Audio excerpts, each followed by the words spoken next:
हरे हरे राम राम हरे कृष्ण कृष्ण कृष्ण हरे हरे राम राम राम हरे कृष्ण कृष्ण कृष्ण हरे राम राम राम हरे कृष्ण कृष्ण कृष्ण हरे राम राम राम हरे कृष्ण कृष्ण कृष्ण हरे राम राम राम हरे कृष्ण कृष्ण कृष्ण हरे राम राम राम हरे कृष्ण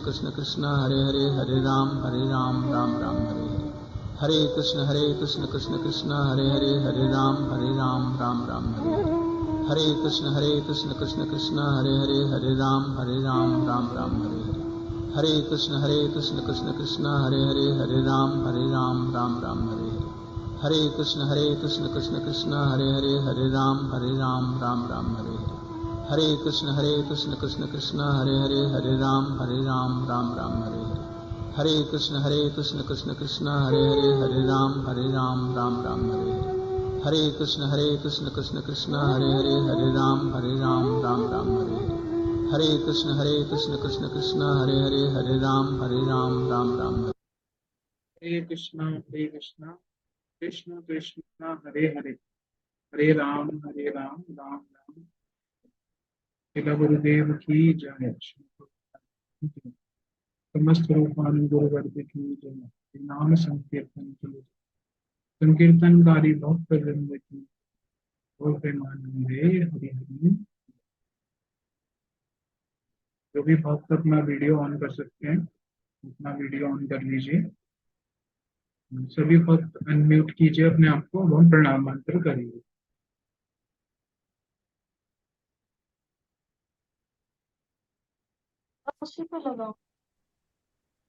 सभी मेरे पीछे पीछे बोलेंगे।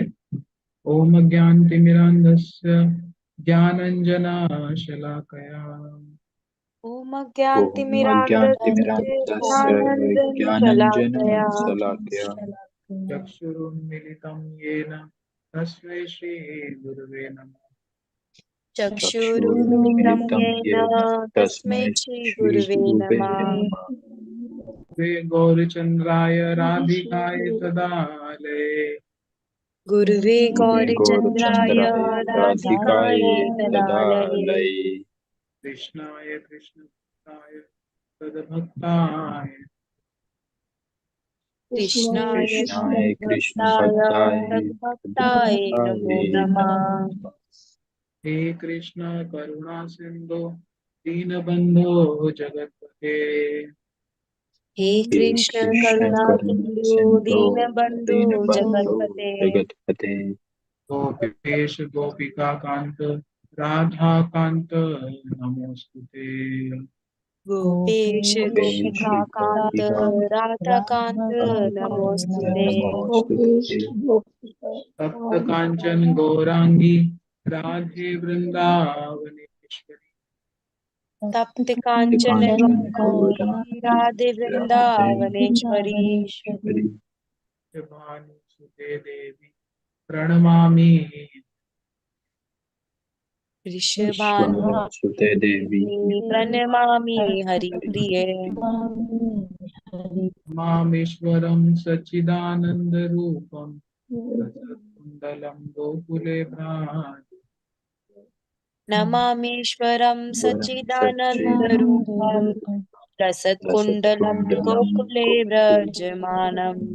यशोदाभियोलुफलाधावमानं परामृष्टमत्यन्ततो द्रुतया यशोदाभियोलुकलाधवमानं यशोदाभियोलुकलाघवामानं परामृष्टमद्यान्तपोदुग्धगोप्या। परामृष्टमत्यन्ततोदृप्या रुदन्तं मुहुर्नेत्रं युग्मं मृजन्तं कराम्भोजयुग्मेन सातङ्कनेत्रम् रुदन्तं मुहुनेत्रं युग्मं विजन्तं करम्बोजयुग्मेन साताङ्गनेत्रम्।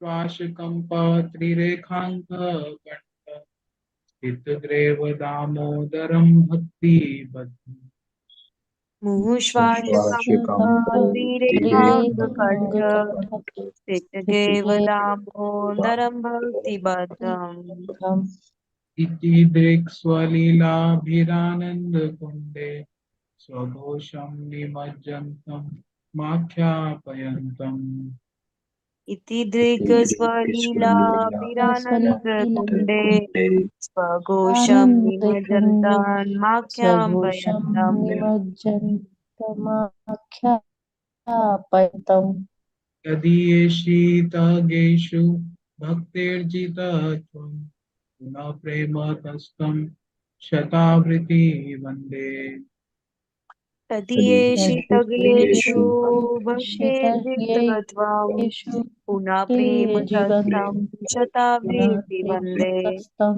शतावृत्ति वन्दे वरं देवमोक्षं न मोक्षावधिं वा चान्यं वृणे परेशादपीहाम्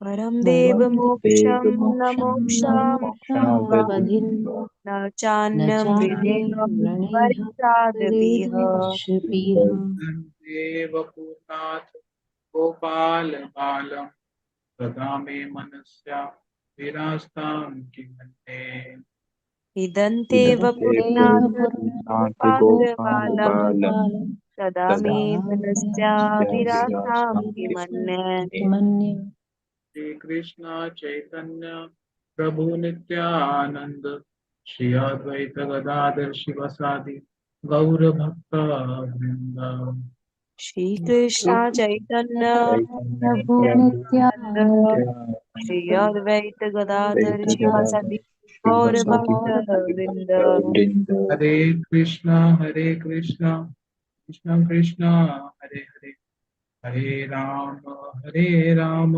राम राम हरे हरे हरे हरे कृष्णा कृष्णा हरे हरे कृष्णा कृष्णा कृष्णा कृष्ण कृष्णा कृष्ण हरे हरे हरे हरे हरे हरे हरे राम राम हरे हरे राम हरे राम राम राम राम राम राम हरे राम हरे हरे हरे हरे। हरे सभी म्यूट कर लीजिए अपने आप को।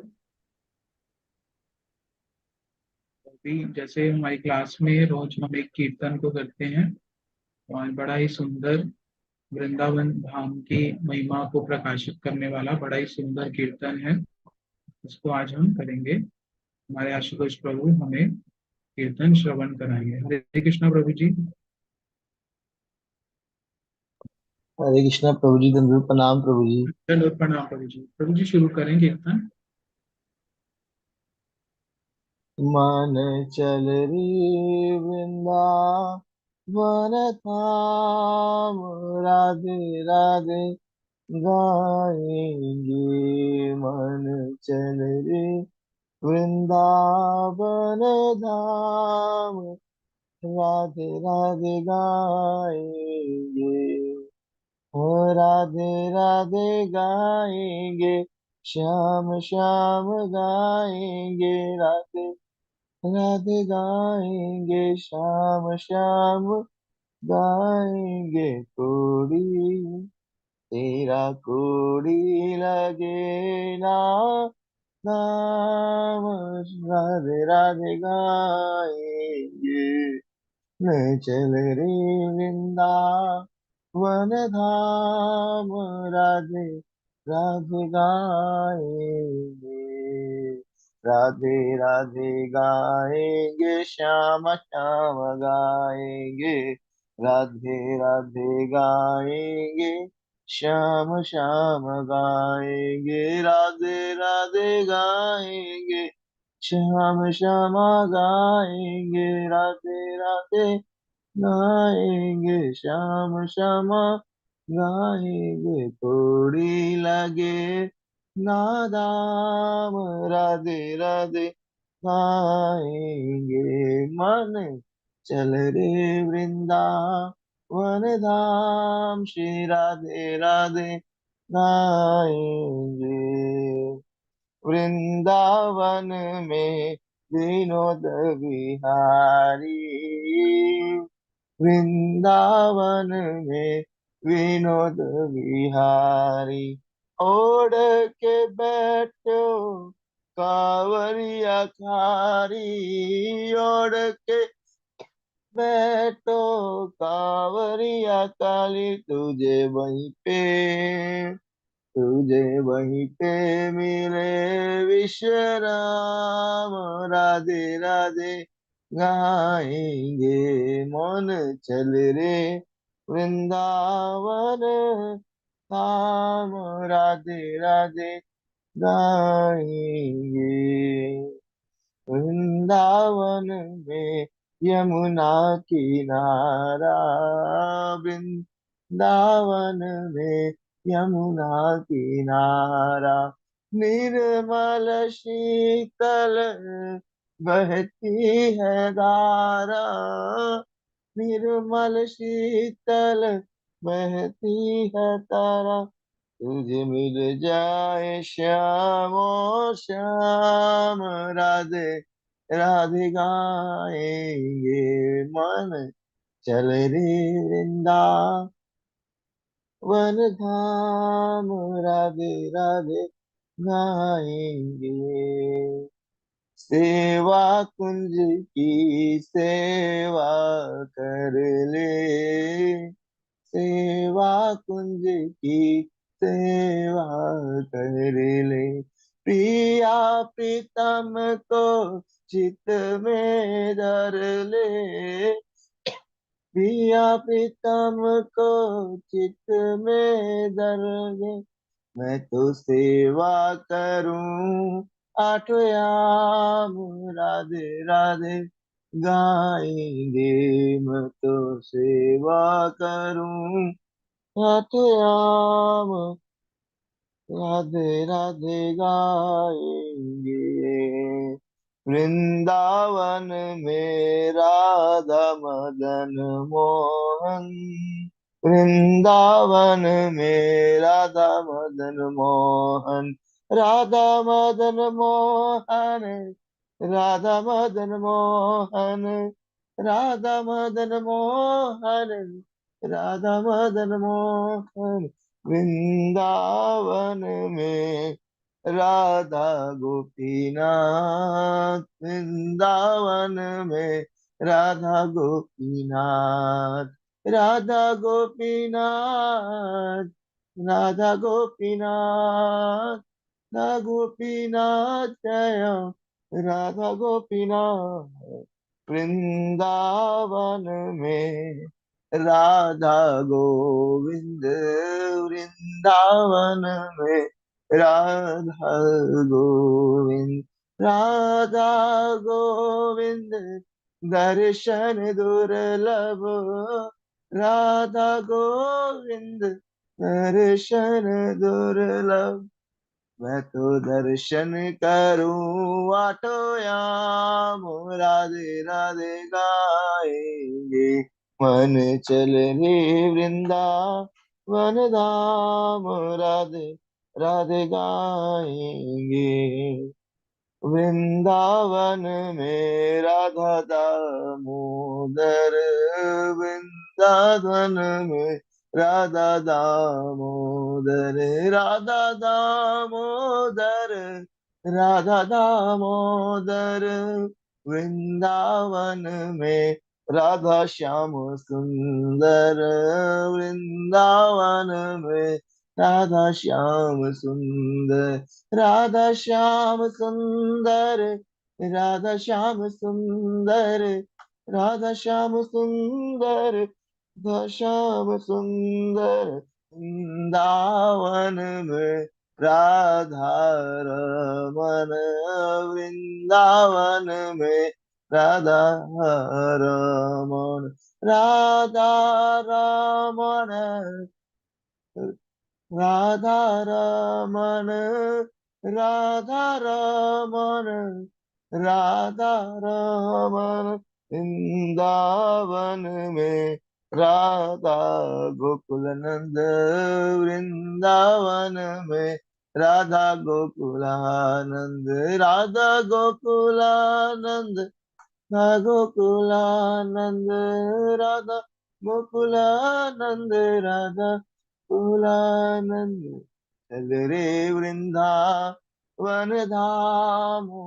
राधे गाएंगे ओ राधे राधे गाएंगे श्याम श्याम गाएंगे, राधे राधे गाएंगे श्याम श्याम गाएंगे, राधे राधे गाएंगे श्याम श्याम गाएंगे, राधे गाएंगे श्याम श्याम गाएंगे, थोड़ी लगे ना दाम, राधे राधे गाएंगे, नहीं चल रे वृंदावन धाम, राधे राधे गाएंगे।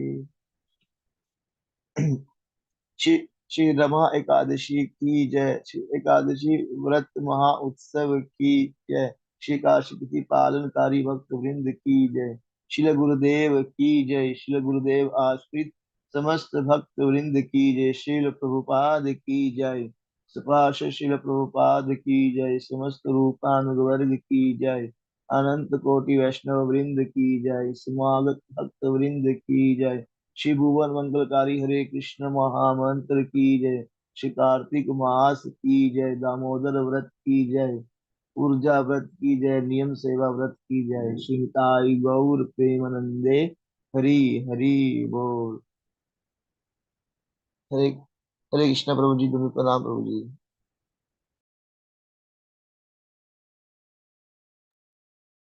हरे कृष्णा। बहुत ही सुंदर रूप से हमने, बड़ा सुंदर ये ब्रज का भजन है वृंदावन का। बहुत ही सुंदर रूप से इसमें वृंदावन की महिमा को बताया, कैसे वहां पर यमुना जी बहती हैं, वहां पर ठाकुर जी के विभिन्न स्वरूप हैं, वहां पर सेवा पुंज है इत्यादि। बड़ा सुंदर ये कीर्तन है, प्रभु जी ने बड़े सुंदर रूप से उसको किया, बड़ा अच्छा लगा। और इसी क्रम में हम पिछले कई दिनों से, जैसे हम कार्तिक मास में विभिन्न स्थानों पर के विषय में श्रवण कर रहे थे, आज हमारी परिक्रमा जो है वृंदावन की, आज हमारे भक्तों ने वृंदावन की परिक्रमा भी की। तो ये कीर्तन बड़ा सुंदर सुना, तो बड़ा अच्छा लग रहा है। और आज की कथा हम सभी अभी श्रवण करेंगे। हमारे साथ वासुदेव प्रभु जी हैं। हरे कृष्णा प्रभु जी, धन्यवाद, प्रणाम। हरे कृष्णा, धन्य हरे प्रणाम कृष्ण। प्रभु। अभी प्रभु जी हमें आज की कथा के विषय में श्रवण करेंगे। हरे कृष्ण। सर्वप्रथम मैं अपने गुरुपाद पद्मम विष्णुपाद अष्टोत्तर शत श्री श्रीमद भक्ति वेदांत सिद्धांति गोस्वामी महाराज जी के श्री चरण कमलों में कोटि कोटि दंडवत प्रणाम करता हूँ। और तद उपरांत श्रीपाद माधव प्रिय प्रभु जी के श्री चरण कमलों में कोटि कोटि दंडवत प्रणाम। समस्त रूपानु गुरु परंपरा के श्री चरण कमलों में कोटि कोटि दंडवत प्रणाम। आप सभी उपस्थित वैष्णवों के श्री चरणों में मेरा यथा योग्य प्रणाम। कार्तिक मास का महीना, और विशेषकर हमारा सौभाग्य है, हम गुरु जी द्वारा बताई गई जो कथाएं हैं उनको श्रवण और कीर्तन कर रहे हैं। तो ये गुरु वैष्णवों की कृपा से ही संभव हो सकता है, हरि गुरु वैष्णवों की कृपा से। जब तक उनकी कृपा नहीं होती तब तक ये संभव नहीं है। तो ये विशेष उनका हमारे ऊपर आशीर्वाद है, और उसको जो जो भक्त लाभ उठा पा रहे हैं उन पर भी विशेष आशीर्वाद है। तो आज परिक्रमा का 13वां दिन था, 13वां दिन है, त्रयोदश दिवस। और कल हमने एकादश दिन में जो परिक्रमा हुई थी, कुछ लीला स्थलियां जो रह गई थी उसके बारे में सुना था। हमने सुना था वत्सवन, जो कि उपवनों में से एक वन है, वहां पर कैसे ब्रह्मा जी विमोहित हो गए भगवान की लीला को देखकर, और कैसे फिर उन्होंने बछड़ों को और सखाओं को चोरी कर लिया, और कैसे भगवान ने फिर 1 साल तक स्वयं रूप धारण करके सबकी इच्छाओं को पूर्ण किया। इसको हमने कल श्रवण किया था। फिर हमने श्रवण किया था किस प्रकार से गरुड़ गोविंद जी, जो छठी करा के पास ही दर्शन है, भगवान अ- अनेकों क्रीड़ा करते करते श्री राम भैया को क्या बना दिया, गरुड़, और खुद गोविंद रूप में उनके ऊपर बैठ गए। वो दर्शन आज भी वहां पर है, गरुड़ गोविंद। कल हमने फिर श्रवण किया था कि कैसे हमारी कल परिक्रमा यमुना जी को पार करके बेलवन गई थी, जहां पर हाथ जोड़कर अभी भी तपस्या कर रही हैं लक्ष्मी जी। किस लिए तपस्या कर रही हैं? कि वृंदावन में प्रवेश प्राप्त कर सकें और रास लीला में प्रवेश, जो उनको नहीं मिल रहा है। किस वजह से? उनके अभिमान की वजह से। तो इस प्रकार से हमने ये कल श्रवण किया था। भक्तों से अनुरोध है, अपना वीडियो ऑन कर लीजिए प्लीज। सिद्धि और जो भक्त हैं कर सकते हैं वो कर लीजिए। कुराली से पूजा माता, वो वृंदा माता नहीं आ रही 2-4 दिन से।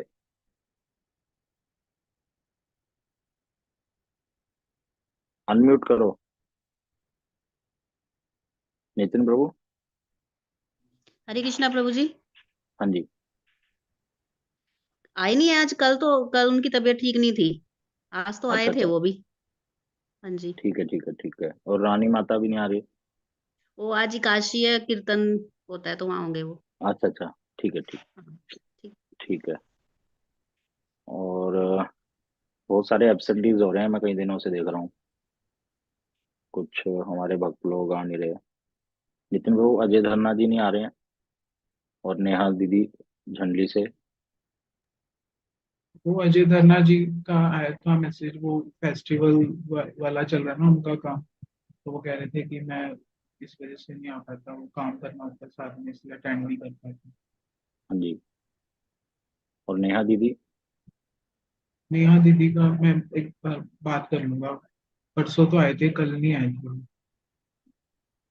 आप रिकॉर्ड रखते हैं या नहीं? हाँ जी, रिकॉर्ड रखते हैं डेली। फिर कल बात क्यों नहीं करी? कल कर लेता हूँ। और रेखा माता नहीं आ रही है 2-4 दिन से। कल नहीं आए थे वो, परसों तो आए थे रेखा माता। तो रिकॉर्ड तो रखा नहीं? नहीं, रिकॉर्ड है, अटेंडेंस में। नहीं, वो फिर फोन नहीं किया आप? रीजन तो बताओ मुझे। कल कल ही नहीं आए थे, इसलिए नहीं किया मैंने एक दिन का, मैं रेगुलर करूँगा। ठीक है। तो ये क्लास जो है, ये कोई मजाक के लिए नहीं है। पहले भी मैं कई बार बोल चुका हूँ। इसमें हमारे जो शास्त्रों के शुद्ध विचार है उसके बारे में ही चर्चा होती है। तो नियम पूर्वक इस क्लास को अटेंड करने का प्रयास कीजिए, और अच्छे से चीजों को समझने का प्रयास कीजिए। कुछ समझ नहीं आता तो पूछिए। तो हम श्रवण कर रहे थे, आज हमारी परिक्रमा का 13वां दिन है, 13th डे। और आज विशेषकर क्या भक्तों ने किया, सभी सन्यासियों ने, ब्रह्मचारियों ने, गृहस्थ भक्तों ने, सब ने मिलकर श्री वृंदावन के चारों ओर परिक्रमा लगाई। और ये परिक्रमा कितने किलोमीटर की? 12-13 किलोमीटर की होती है।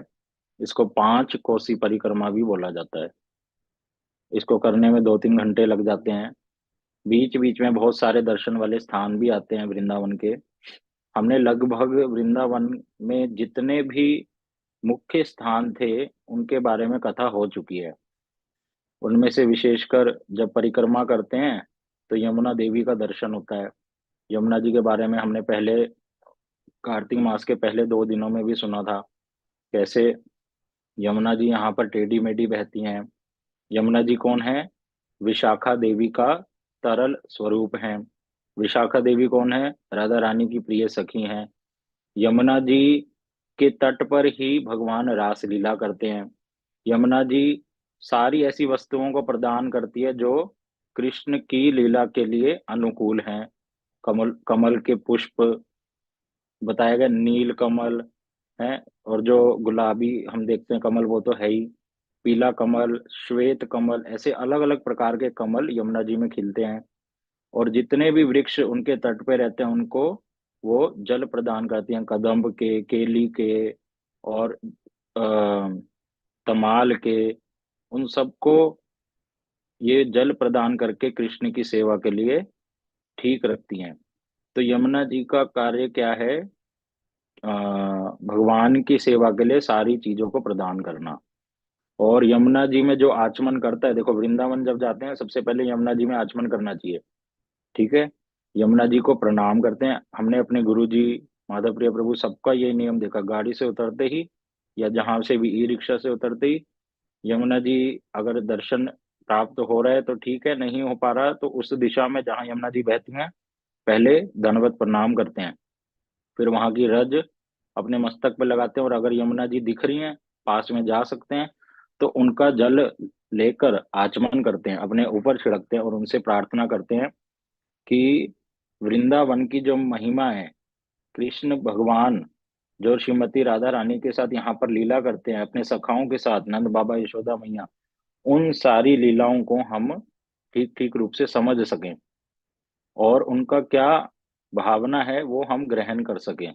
ये यमुना जी से प्रार्थना करी जाती है कि वृंदावन में हमें वास मिले, राधा रानी की सेवा मिले, कृष्ण की सेवा मिले, प्रेम पूर्वक हम सेवा करना सीख सकें। और यमुना जी से क्या प्रार्थना करी जाती है कि मैं अपने गुरु जी की अच्छे से सेवा कर सकूं।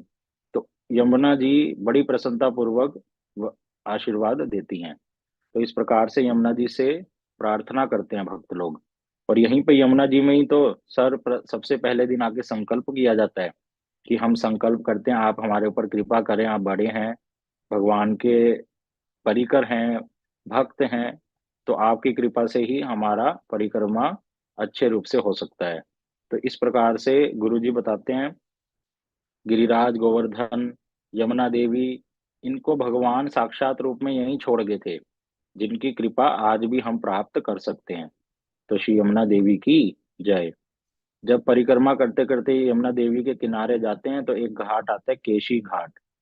केशी एक असुर का नाम, कंस ने उसको भेजा घोड़े का स्वरूप धारण किया हुआ, और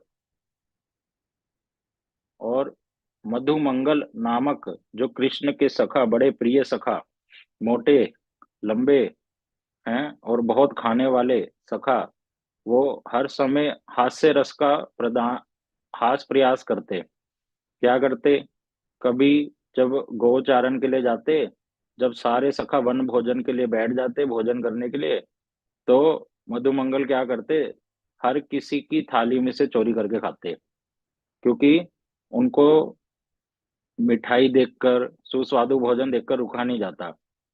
तो गुरुजी बताते हैं वो क्या करते, कभी ऐसे बोलते देखिए देखो ऊपर कितने सुंदर पक्षी जा रहे हैं, सारे सखा एकदम से ऊपर देखते, इतने में वो दूसरे की प्लेट में से गुलाब जामुन उठा लेते, कभी मालपुआ, कभी इमरती, कभी जलेबी, कभी कुछ।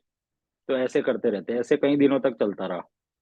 फिर सखाओं ने सोचा, कृष्ण ने सोचा ये तो मधुमंगल बड़ा चालाक है, ये हमें कुछ ना कुछ हमारा ध्यान भटका कर क्या करता है, हमारी वस्तुओं को चोरी करके खाता है, आज इसको मजा चखाना ही पड़ेगा। तो कृष्ण क्या करते हैं, मालपुए के बीच में लाल मिर्च दबा के रख देते हैं, और मधुमंगल उस दिन भी फिर ऐसे ही करते हैं, वो देखो देखो कितने सुंदर बंदर उधर। हरे कृष्णा। लेकिन प्रभु ये क्या हो रहा है।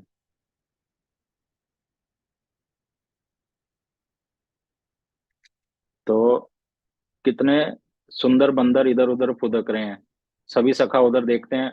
आज सारे सखा जानते हैं कि आज तो जानबूझकर हमें ये नाटक करना ही है, और वो मालपुआ उठा के खा लेते हैं। अब उनका मुंह हो जाता है लाल, वो करने लगते हैं सीसी बड़ी जोर से, और एकदम से यमुना जी के जल में जाकर छलांग मार देते हैं, जल पीने लग जाते हैं।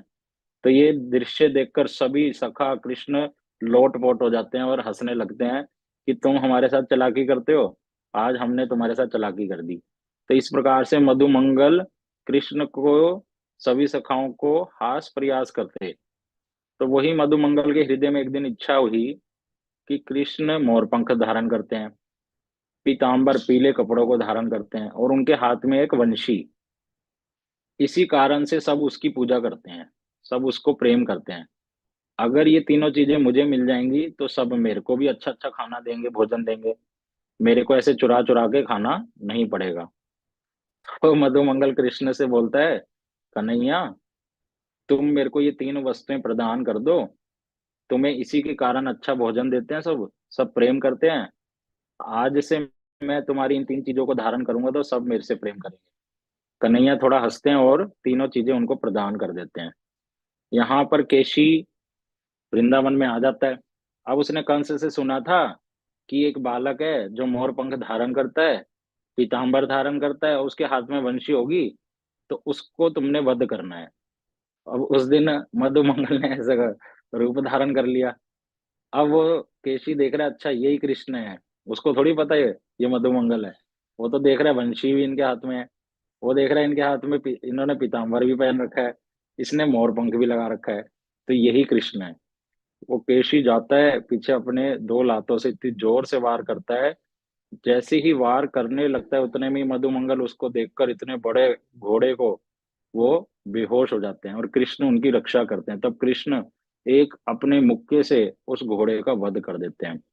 और उसी समय मधुमंगल जब अपनी बाहरी अवस्था में आते हैं तो जल्दी से कृष्ण के पास आते हैं और कहते हैं, लो अपना पीताम्बर, लो अपना मोरपंख, लो अपनी वंशी।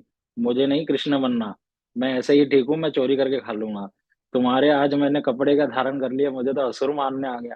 तो इस प्रकार से सभी सखा हंसने लगते। तो ये केशी घाट पर ही केशी दैत्य का वध किया था। ठीक है, आगे चलिए।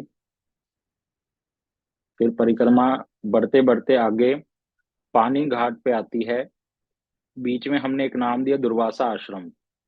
ये दुर्वासा आश्रम तो परिक्रमा के बीच में नहीं आता है, इसका नाम बस यहाँ इसलिए लिखा है थोड़ा बताने के लिए कि ये दुर्वासा आश्रम हमारे परम गुरु जी द्वारा स्थापित एक मठ मंदिर है। कहाँ पर है? यमुना जी को पार करके, जैसे बेलवन के वहां पर। तो जब यमुना जी को पार करके जाते हैं, वहां पर राधा कृष्ण महाप्रभु का विग्रह है और दुर्वासा जी का विग्रह है। दुर्वासा जी एक ऋषि हुए बहुत बड़े, और साथ ही में वहां पर यमुना जी का विग्रह भी परम गुरु जी ने स्थापित कर रखा है। रूप सनातन गौड़िया मठ जो वृंदावन में है, वहां पर परम गुरु जी ने कौन से विशेष विग्रह को स्थापित किया है? श्री वृंदा देवी को। और दुर्वासा आश्रम में किसको स्थापित किया? यमुना जी को।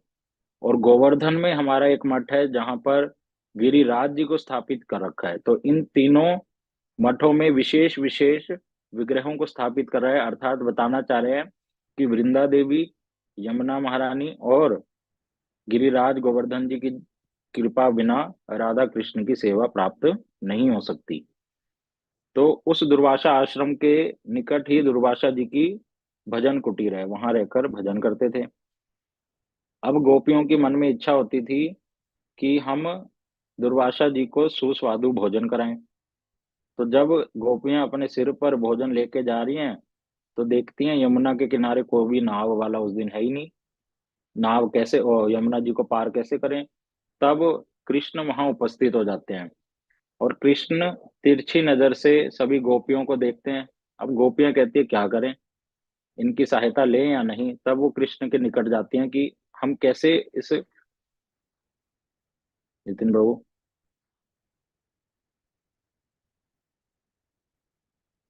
हम कैसे इस यमुना जी को पार करें?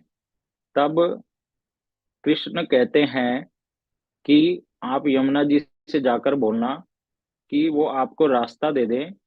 किस लिए दे दे रास्ता? अगर कृष्ण ने कभी भी किसी स्त्री का मुख ना देखा हो तो आप हमें रास्ता दे दें। तो सभी गोपियां तो मन मन में हंसने लगती हैं, ये कैसी बात है, ये तो सब सभी सखियों के साथ गोपियों के साथ क्रीड़ा करते हैं, रासलीला करते हैं। लेकिन उनकी बात को मानकर वो यमुना जी को बोलती हैं। तब यमुना जी उनको रास्ता दे देती है और सभी हैरान हो जाती हैं। तब जमीन पर चलकर यमुना जी को पार कर कर दुर्वासा जी के वहां उनकी सेवा कर कर उनको भोजन खिलाती हैं और दुर्वासा जी बड़े प्रसन्नचित हो जाते हैं। तब दुर्वासा जी से गोपियां कहती हैं कि हम आते हुए तो ऐसे आई थी कृष्ण के वचन बोलकर, अब वो वापिस कैसे जाएं? यमुना जी तो दोबारा वहां बह रही हैं।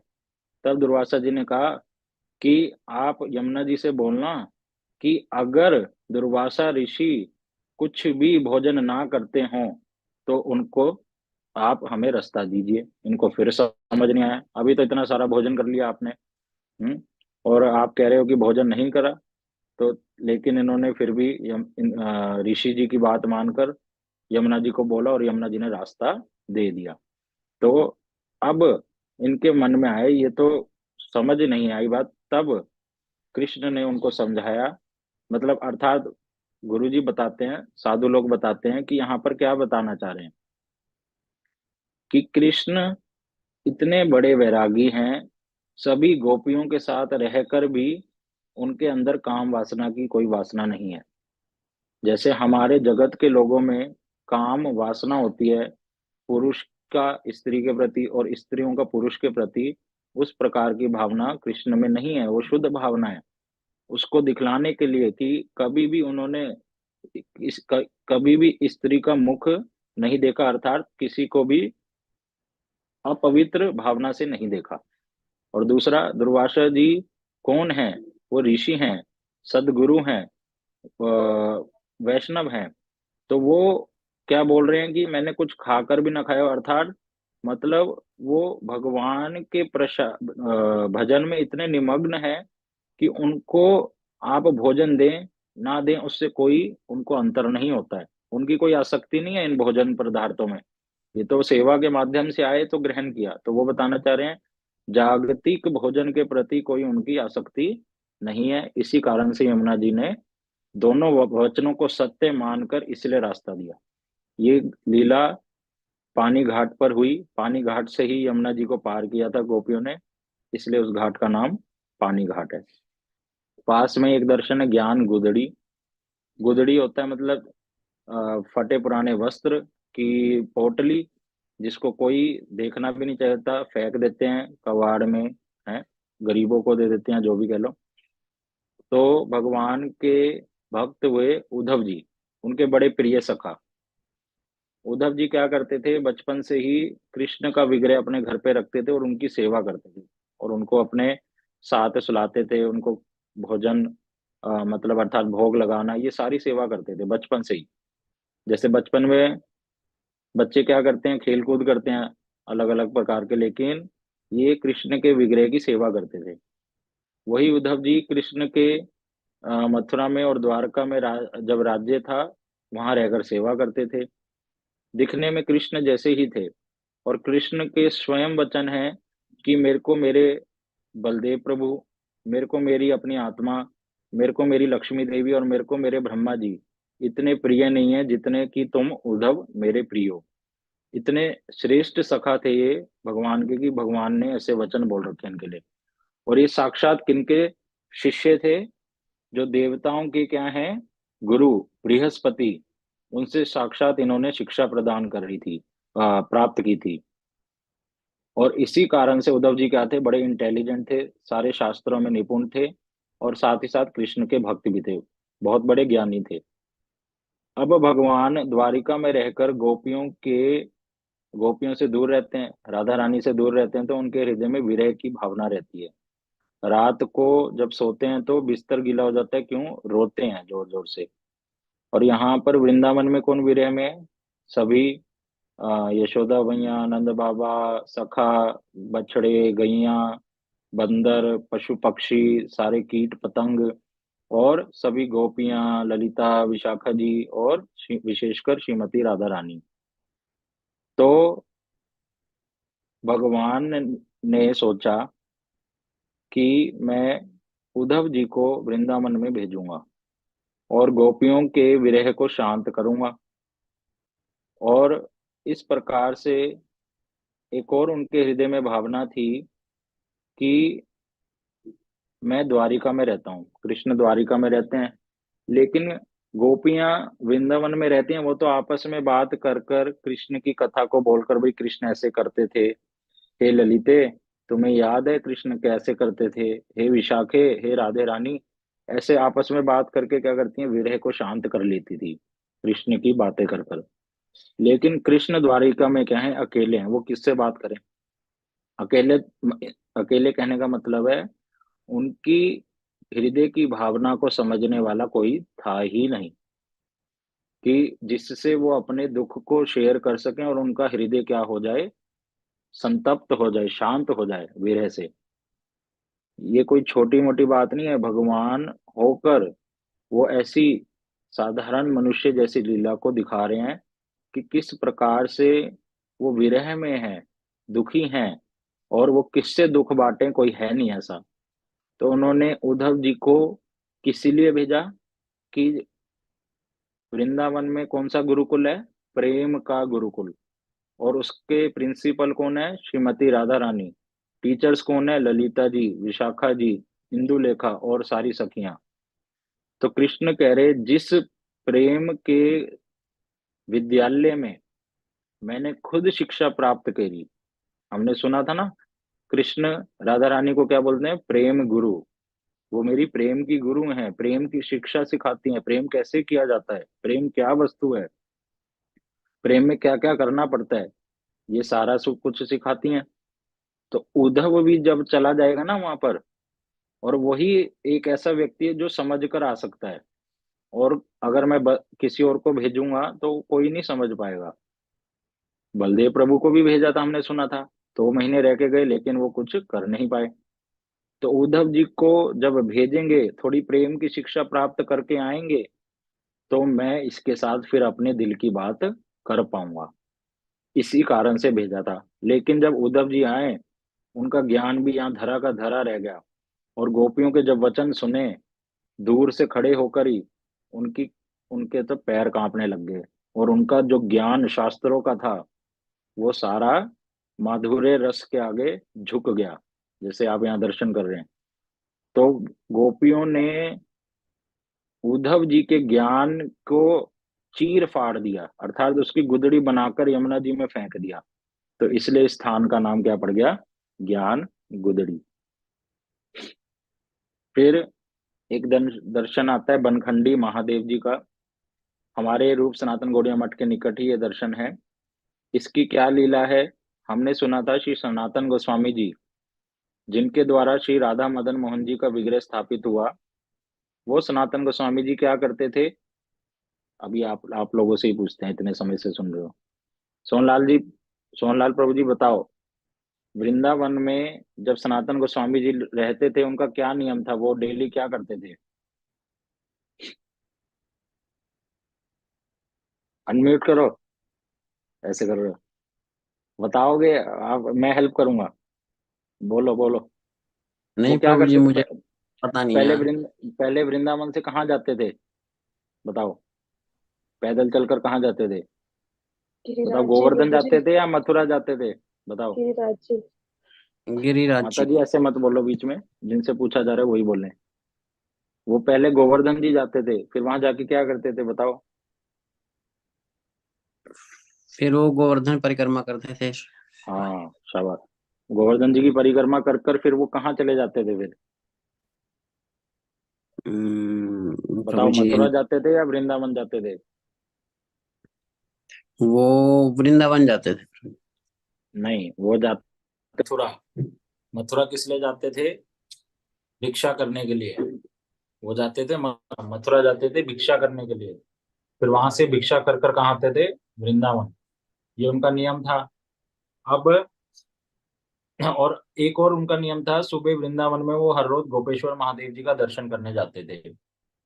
ये हम सभी भक्तों के लिए भी नियम है, जब भी वृंदावन जाओ, सबसे पहले गोपेश्वर जी का दर्शन करना चाहिए। क्यों करना चाहिए, क्योंकि बताया, गोपेश्वर जी को क्या बनाया था, द्वारपाल, वृंदावन का द्वारपाल। तो सबसे पहले उनसे कृपा की प्रार्थना करने के बाद ही वृंदावन में प्रवेश मिलता है। तो हम जब जाएंगे गोपेश्वर जी के मंदिर जाएंगे हम सब, तो वो गोपेश्वर जी का डेली दर्शन करने जाते थे। अब वो बूढ़े हो गए, तो सनातन गोस्वामी जी को गोपेश्वर जी ने बोला, देखो आपस में बात करते हैं क्या हमारे साथ करते हैं गोपेश्वर जी या भगवान, नहीं करते, क्योंकि हमारा अभी उस प्रकार से प्रेम ही नहीं है। जब उनसे प्रेम संबंध जुड़ जाएगा, तो गोपेश्वर जी बात भी करेंगे। तो गोपेश्वर जी क्या बोल रहे हैं, अब आप वृद्ध हो गए, आप बार बार हर रोज ना हो। लेकिन वो मानते नहीं, उनका नियम था। जैसे हमने सुना था, वो गोवर्धन की परिक्रमा करते थे, भगवान ने उनको फिर शीला भी दी। तो उसी प्रकार से एक रात में गोपेश्वर जी उठकर कहाँ आ गए, यहाँ बनखंडी महादेव जो मंदिर है, वहां पर आकर बैठ गए और कहा, सनातन गोस्वामी जी, अब आप यहीं से मेरा दर्शन कर लोगे तो गोपेश्वर जी का दर्शन करने का फल प्राप्त होगा। तो ये वही महादेव आज भी, जिस मंदिर का नाम क्या है, बनखंडी महादेव, उनका दर्शन करते सनातन गोस्वामी जी। फिर हमारी वृंदावन परिक्रमा करते करते भक्त लोग पहुंचे श्री अटल वन, और अटला चुंगी भी इसको बोलते हैं। तो यहाँ पर क्या लीला है, जैसे कि हमने सुना था भोजन थाली की लीला, सॉरी, यज्ञ पत्नी वाले स्थान का जब हमने सुना था, कैसे बहुत सारे लोग यज्ञ कर रहे थे, सॉरी, ब्राह्मण यज्ञ कर रहे थे, और उनकी सारी पत्नियां क्या थी, यज्ञ पत्नियां क्या थी, भगवान की भक्त थी। और भगवान के सभी सखाओं को, कृष्ण के सारे सखाओं को भूख लगी थी जोर से, तो सारे सखा उनके पास गए थे। तब सारी यज्ञ पत्नियां अच्छे अच्छे भोजन को लेकर आ गई थी। तो उस दिन कृष्ण और सभी सखाओं ने बहुत पेट भर के खा लिया था, इतना खा लिया था कि चला ही नहीं जा रहा था। तो सखा जब आपस में होते हैं, एक साथ रहते हैं, तो ऐसे बात करते हैं ना, अरे भैया तुमने क्या खाया, कितने पिज्जा के पीस खाए हैं, कितने बर्गर तुमने उड़ाए हैं, आपस में बात करते हैं ना। तो वो तो बात कर रहे हैं ऐसे आपस में सखा, तो कृष्ण से पूछ रहे हैं, कृष्ण तुमने कितना खाया, कृष्ण उनसे पूछ रहे हैं, तो कृष्ण ने उत्तर दे रहे हैं, अरे भैया पूछो मत, आज इतना खा लिया कि अटल हो गया हूं मैं। अटल मतलब चला नहीं जा रहा है। तो उस स्थान का नाम, जहां पर ये वार्तालाप हुई, उस जगह का नाम हो गया अटल वन, अटल्ला चुंगी जिसे बोलते हैं आज के समय में। तो कृष्ण कह रहे हैं मैं अटल हो गया हूँ, मेरे से चला नहीं जा रहा है, और मैंने बहुत खा लिया आज, पूछो मत, मैं अटल हो गया हूँ। तो इस प्रकार से ये लीला वहां की। आगे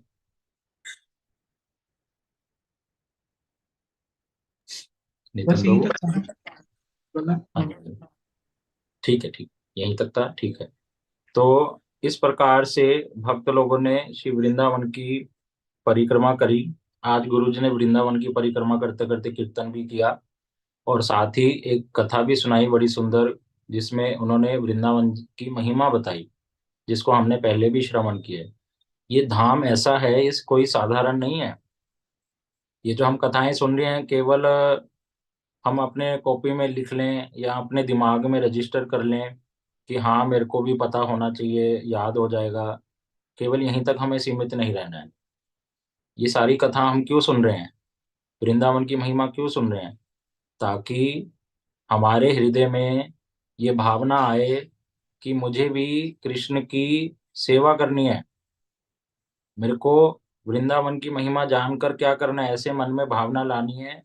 जब मैं माला करता हूँ उस समय मैं प्रार्थना करूं कि कैसे मेरे को नाम प्रभु वृंदावन में वास मिले, क्योंकि अल्टीमेट गोल सभी जीवों का क्या है, वृंदावन, सबको वहीं जाना है। क्यों? क्योंकि जीवों का जो स्वरूप है उसमें बताया, उनका स्वरूप है सेवा करना। अब वो सेवा चाहे इस जगत में रहकर जगत के लोगों की करे, चाहे पशु पक्षियों की करे, तो इसको बोल देते हैं माया की सेवा करना। और इस जगत में ही रहकर वैष्णवों से कथा सुनकर जब उनके हृदय में बात आती है, नहीं मेरे को किसकी सेवा करनी है, भगवान की, गुरु जी की, वैष्णवों की, तो वो सेवा किस में कन्वर्ट हो जाती है, उनके प्रति। तो ये जो जीव का स्वभाव है, नेचर है, ये हम सबका नेचर है, ये बदल नहीं सकता। किसी का भी नेचर बदलता नहीं। जैसे पानी का नेचर क्या है, तरलता, वो कभी बदलेगा नहीं। आग का नेचर है उष्णता, या गर्मी प्रदान करेगा।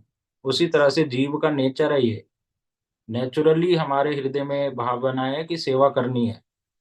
लेकिन जैसे कि उस पानी को फ्रिज में रख दो और टेम्परेचर बदल दो, फ्रीजर में रख दो, तो वो टेम्परेचर चेंज होने से पानी किस में कन्वर्ट हो जाता है, बर्फ में।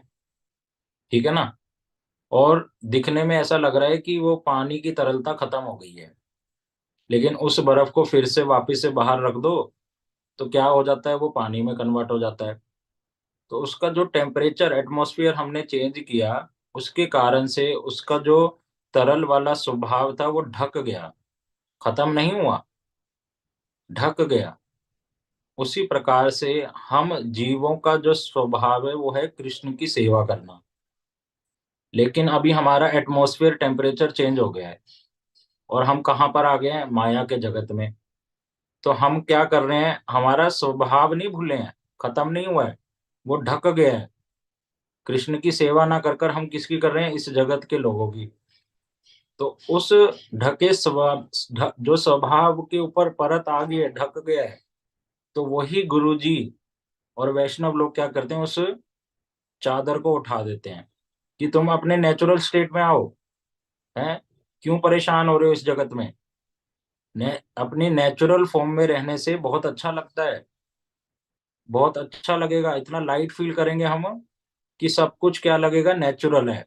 अभी सब कुछ आर्टिफिशियल है। देखो आज के जमाने में तो ऐसा हो गया है, रोटी तक आर्टिफिशियल आने लग गई, बनी बनाई मिल जाती हैं, कुछ नहीं छोड़ा। ये तो चलो छोटी छोटी बात है, लेकिन हमने अपने जीवन को ही क्या बना लिया? आर्टिफिशियल। और उस आर्टिफिशियल में रहकर हम, आर्टिफिशियल एटमॉस्फेयर में रहकर बड़ा दुख पाते हैं और चाहते हैं कि सुखी हो जाएं। कभी नहीं हो सकता जब तक नेचुरल स्टेट में नहीं आएंगे, जब तक स्वाभाविक स्वरूप में नहीं आएंगे तो प्रसन्न कैसे रहेंगे? लाइट कैसे फील करेंगे? बिल्कुल कोई चिंता नहीं रहेगी। तो ये कब हो सकता है? जब हम भगवान की सेवा करना शुरू करेंगे। और वो कैसे होगा? वृंदावन की लीलाओं को सुनकर हृदय में क्या लोभ आएगा, क्या भावना आएगी कि मैं भी कृष्ण की सेवा कर पाऊंगा जैसा नंद बाबा यशोदा मैया करते थे। क्या मैं सखाओं की तरह कृष्ण के साथ ऐसे क्रीड़ा कर पाऊंगा? क्या मैं गोपियों की तरह कृष्ण के साथ उनकी सेवा कर पाऊंगा? जब ये लीलाओं को हम सुनते हैं तो हृदय में क्या आता है? लोभ। हमारे माधव प्रिय प्रभु जी कुछ दिनों से इस लोभ के ऊपर कथा कर रहे हैं। कह रहे हमारे एक गुरु जी हुए शिला विश्वनाथ चक्रवर्ती ठाकुर जी, ध्यान से सुनना। उन्होंने एक कथा लिखी लोभ के ऊपर। क्या लिखी? कि एक व्यक्ति है जिसे अभी तक ये पता ही नहीं है कि गाय नाम का भी कोई पशु होता है। तो उसको दूसरा व्यक्ति आकर बताता है, अरे भैया तुम्हें पता है एक बड़ा सुंदर पशु है, उसका नाम है गाय। और उसके फिर वो शरीर का वर्णन करता है, फिर बताता है उसके 4 पैर हैं, एक पूंछ है, सुंदर आंखें होती हैं, सिंग होते हैं, ये वो थन होते हैं। फिर बताया, ये तो उसका स्वरूप बता दिया कैसी दिखती है। फिर उसका स्वभाव बताते हैं कि गाय का जो मल और मूत्र है, शास्त्र में बताया वो बड़ा पवित्र होता है। फिर बताया गाय की जो सेवा करता है उसका कभी अमंगल नहीं हो सकता। फिर वो दूसरा व्यक्ति और बताता है कि गाय जिसके घर में रहती है मंगल ही मंगल होता है। गाय को रखने से पवित्रता आती है, गाय को खिलाने से भगवान की आशीर्वाद मिलता है, गाय के अंदर सभी देवी देवताओं का वास है। तो वो सुनकर बड़ा हैरान होता है, अच्छा इतना सुंदर पशु है, मुझे तो इसके बारे में पता ही नहीं था। और फिर वो दूसरा व्यक्ति और बताता है कि गाय का दूध का कृष्ण को भोग लगाने से कृष्ण खुश होते हैं, भगवान को गाय का दूध ही अच्छा लगता है। फिर वो बताता है कैसे कृष्ण गैयाओं के साथ खेलते थे, बड़ा प्रेम करते थे। तो ऐसे बहुत सारी गाय की सारी बातें बता देता है। और पहला व्यक्ति जिसको गाय के बारे में कभी सुना ही नहीं था, आज तक पता ही नहीं था गाय नाम का कोई पशु भी होता है, कभी उसके आगे से गाय चली भी गई होगी तो उसको पता ही नहीं होगा ये गाय होती है। तो उसने जब उसकी महिमा सुनी तो उसके हृदय में आ गया लोभ कि मैं भी गाय को पालूंगा, उसकी सेवा करूंगा, उसके रहने से मंगल होता है, उसके मल मूत्र से अपने घर को सफाई करूंगा। तो ये इसके हृदय में आ गया लोभ। अब लोभ तो आ गया, लेकिन उसके पास पैसे नहीं है खरीदने के। एक गाय 50-60 हजार या 1 लाख रुपए की आ जाती है, अच्छी गाय। तो लोभ आ गया है। चाहे गरीब व्यक्ति हो चाहे धनी व्यक्ति हो, जिसने गाय के बारे में सुना है उसके हृदय में, किसी के भी हृदय में लोभ आ सकता है। लेकिन अभी उसके पास पैसे नहीं है, तो अब क्या करेगा वो क्या करेगा?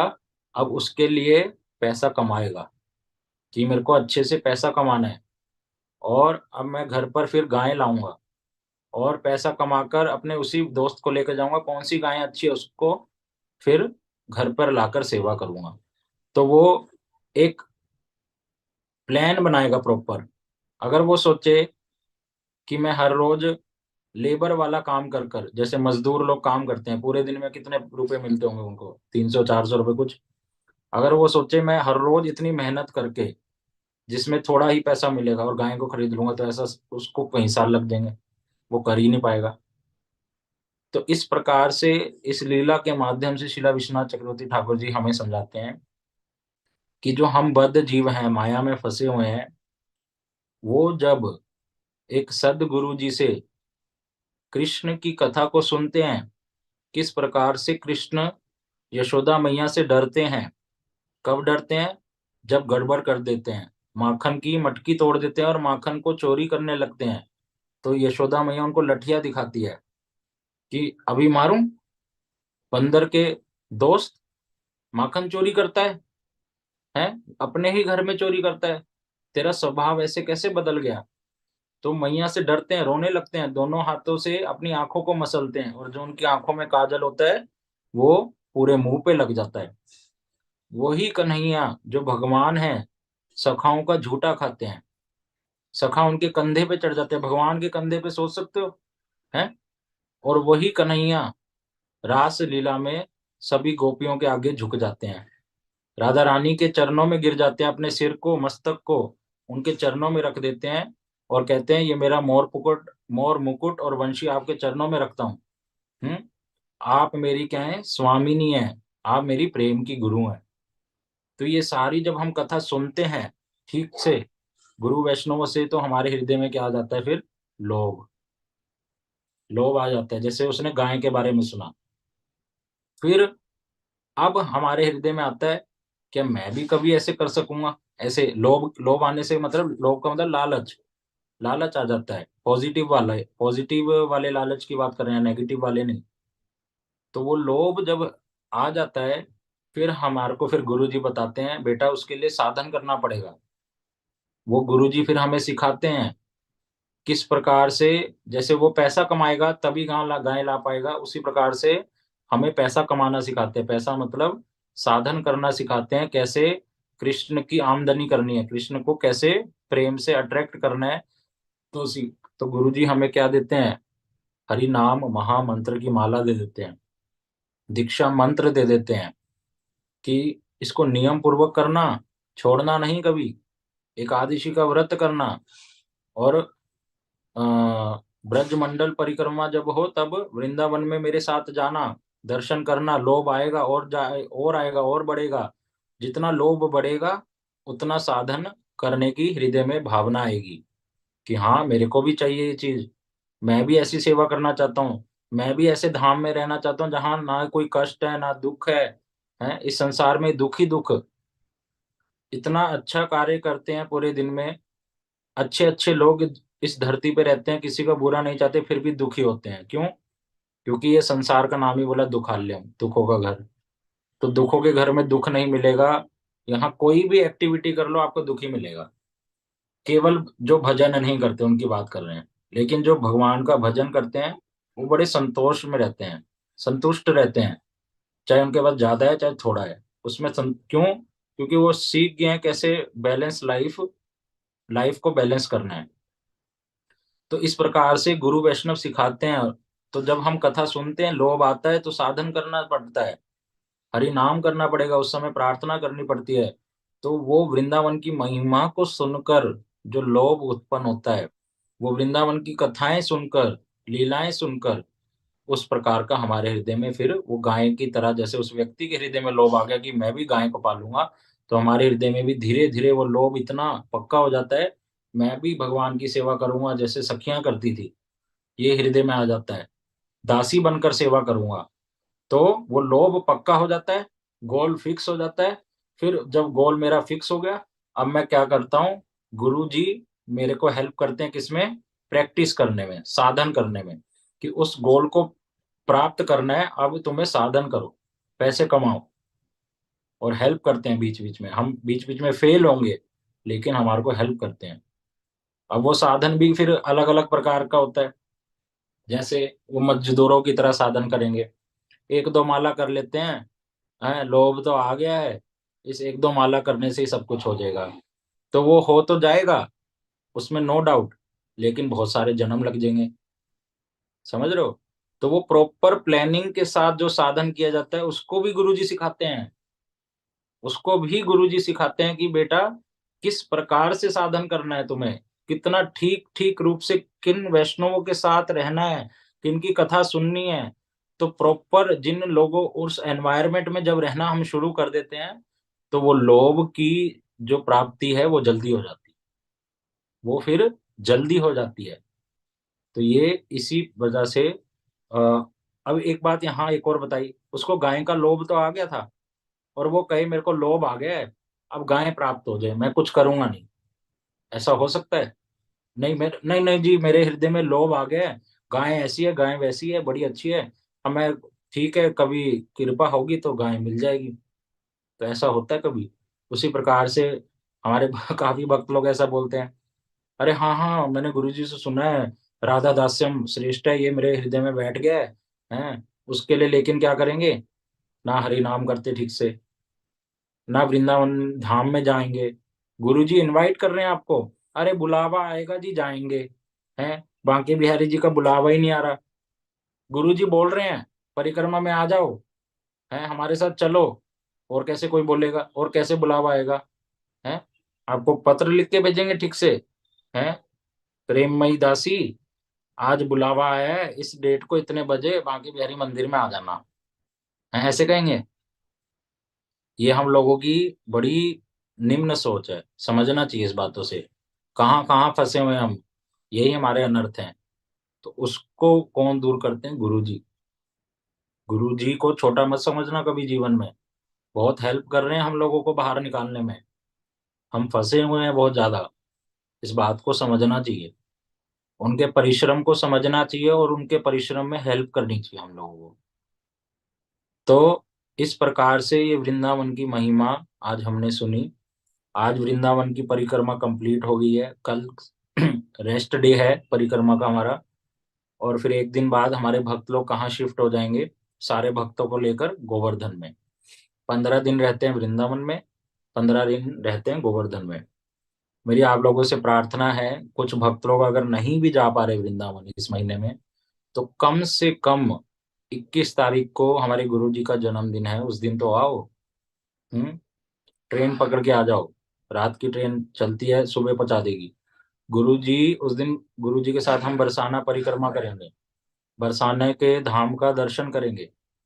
गुरु जी के आविर्भाव तिथि पर गुरु जी की सेवा करनी चाहिए, और अगर कुछ भक्तों के लिए वो भी पॉसिबल नहीं है तो कम से कम मन से वृंदावन तो आ सकते हो। फेसबुक पर आपको दर्शन मिलेगा, गुरु जी की सेवा वहीं से करो हृदय से। तो इस प्रकार से कम इस महीने में तो आना चाहिए ब्रजमंडल में, प्रयास पूरा करना चाहिए। ये जीवन पता नहीं कब चला जाएगा, है ना? तो समय तो ऐसे ही जा रहा है, पूरा वर्ष ऐसे ही बीत जाता है, लेकिन क्या साल में हम थोड़े दिन यहाँ वृंदावन के लिए भी नहीं निकाल सकते? इतने व्यस्त हो चुके हैं आज के समय में हम लोग, और फिर भी हम कहते हैं कि मेरे जीवन में सुख नहीं है। पूरा दिन निकल जाता है कमाई करने में, और फिर भी क्या हमारे पास थोड़ा सा भी समय नहीं है कि भगवान को हम वृंदावन में दे सकें? तो देना चाहिए। ये यही चीजें कौन सिखाता है? गुरु जी, गुरु वैष्णव सिखाते हैं। तो आज हमने वृंदावन की महिमा सुनी, कल हम दामोदर लीला सुनेंगे नितिन प्रभु से, आज समय हो चला है। तो इसी महीने में दामोदर लीला हुई थी, दाम बंधन, उस लीला को जरूर सुनना चाहिए इस महीने में, बड़ी विशेष लीला है, उसके बारे में कल हम नितिन प्रभु से श्रवण करेंगे। कोई भक्त लोग कुछ पूछना चाहें तो पूछ सकते हैं, अभी कुछ समझ ना आया हो या कोई डाउट हो हृदय में, कोई बात है तो पूछ सकते हैं। हरे हरे कृष्णा कृष्णा प्रभु प्रभु जी। जी। एक एक करके पूछ लो। आशुतोष प्रभु जी आप पूछिए। प्रभु जी जिनको पूछना है ना उनसे पहले उनसे पूछवा, मैं तो एक बात ऐड करनी थी बस जी। आप ऐड कर दो पहले फिर। जैसे हमारे श्रीपाद वासुदेव प्रभु जी ने इतना अच्छे से बताया कि श्री कार्तिक मास में हमको श्री वृंदावन धाम में जरूर आना चाहिए। तो इसी बात पर मुझे हमारे एक महाराज जी हैं, श्री श्रीमद भक्ति वेदांत पद्मनाभ गोसाई महाराज जी, वो एक बार अंबाला में आए थे, और वासुदेव प्रभु जी के घर पर ही आए थे। तो हम सब वहां पर बैठे थे, तो एक भक्त से पूछा उन्होंने, आप नवदीप गए थे, नवदीप धाम गए थे? तो बोले नहीं गए। उन्होंने बोला नहीं गए, तो उन्होंने बड़ा अच्छे से पूछा, तो कब जाओगे? जब बूढ़े हो जाओगे? ना टांगे चलेंगी, तब जाओगे। तो हम इस बात का हमको विचार करना चाहिए। गुरुजी हमको बुला रहे हैं, सबको इनवाइट कर रहे हैं, और हम सोचते भी नहीं इस बारे में। कब जाएंगे? जब हम हमसे चला भी नहीं जाएगा, घुटने जवाब दे देंगे, ऐसे बोलते हैं ना, घुटने जवाब दे देंगे तब जाएंगे। थोड़ा सा इस पर विचार हमें करना चाहिए। उन्हें कितना छोटी सी बात में कितनी बड़ी बात बोल दी। यही वैष्णव का गुण होता है। हरे कृष्ण प्रभु जी। बहुत अच्छा बोले आप। अब कोई भक्त हमारे से क्वेश्चन पूछे तो वो पूछ लें। प्रभु जी, हरे कृष्णा। हाँ अब जी। प्रभु जी, जैसा कि हम जानते हैं कि राधा दास्यम प्राप्त करना ही जीवन का सर्वश्रेष्ठ लक्ष्य है। और हाँ जी। हमारे गुरु वर्ग भी इसी को प्राप्त करने के लिए हमें मदद करते हैं। लेकिन मतलब कोई वक्त ऐसा हो कि ये जानते हुए भी उसे राधा दास्यम प्राप्त करने की इच्छा ही ना हो, और वो भगवान नारायण या फिर भगवान श्री राम से ही अट्रैक्ट होता हो, तो क्या फिर मतलब ऐसा कह सकते हैं कि गुरु वर्ग की जो मेहनत है वो उस पर फ्लॉप जा रही है? नितिन प्रभु आंसर दो इसका, मैं ही देता रहता हूँ। अ,